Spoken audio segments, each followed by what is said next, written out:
Hey, we're on our way to the National Museum of the U.S. Air Force. Right, Pat? Woo! It was like approaching hallowed ground. Our first stop was the restoration hangar, where they make things good as new to preserve these artifacts as a historical reference. Casey Simmons took us around and showed us the historic relics waiting their turn for that restoration process. This actual hangar? This actual hangar. And this, depending on who you listen to, is where the aliens were kept also. Nice. Oh, no way. Hangar 4. Sweet. I haven't found them yet. Well, keep looking, Casey. They're here somewhere.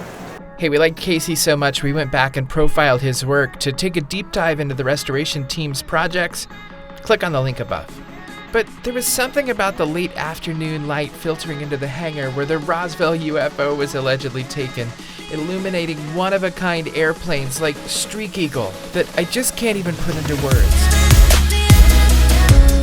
Streak Eagle's the F-15 that set the time to climb records by climbing up as fast as it could. It flamed out at 98,000 feet, 3.5 minutes after brake release, and then coasted up to 103,000 feet.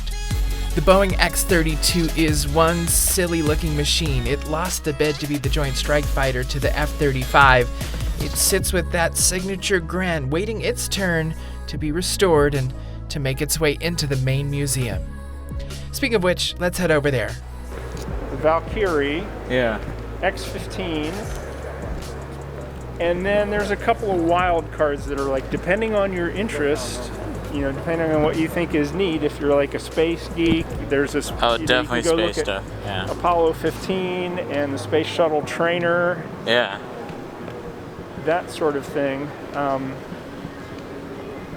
And if you're a personal story type magnet, there are stories scattered around about unbelievable heroism and commitment and teamwork and so on. So those things can be magnets as well.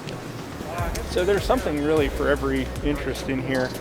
We got a whirlwind walking tour. There are so many amazing things on display, I can't even begin to cover them all.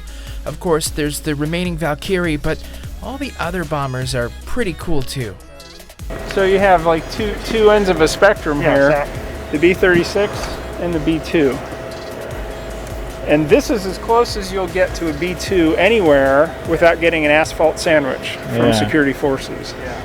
But throwing back even further, the B-17 Memphis Belle is one of the most touching displays you will ever see. Well, we tend to think of the Memphis Belle as the single most precious artifact the Air Force owns because it represents the lives of 30,000 airmen killed over Europe in the Second World War. It stands in for that experience, and it helps us to explain that commitment and sacrifice and teamwork. And that artifact and its story contain all the values that we want young airmen to exhibit and learn and live by.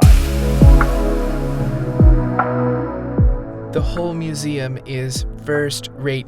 Give yourself a solid day to see it all if you can. And while you're there, check into the museum on the AOPA app and Pilot Passport. The museum is just one stop in the National Aviation Heritage Area, a collection of historic locations around Dayton, Ohio. And this one, chef's kiss. Really cool.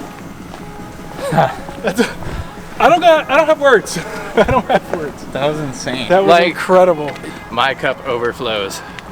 This might be the coolest AOPA trip I've done. I'll say for sure. It's up there, yeah. Sierra Harrop, AOPA Pilot.